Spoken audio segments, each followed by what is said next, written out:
actually was on this property as a hotel in Indiana. This is a ramp up to one of their side entrances. Hotels under 1991 standards were required to have at least 50% of the entrances accessible. Under 2010, it's 60%. This entrance was required to be one of those accessible entrances.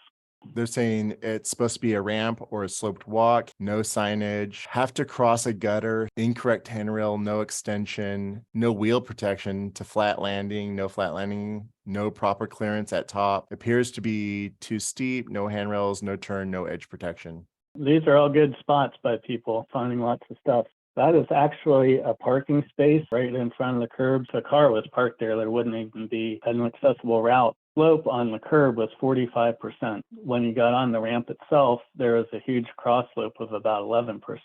That top landing also had a slope of about 7%.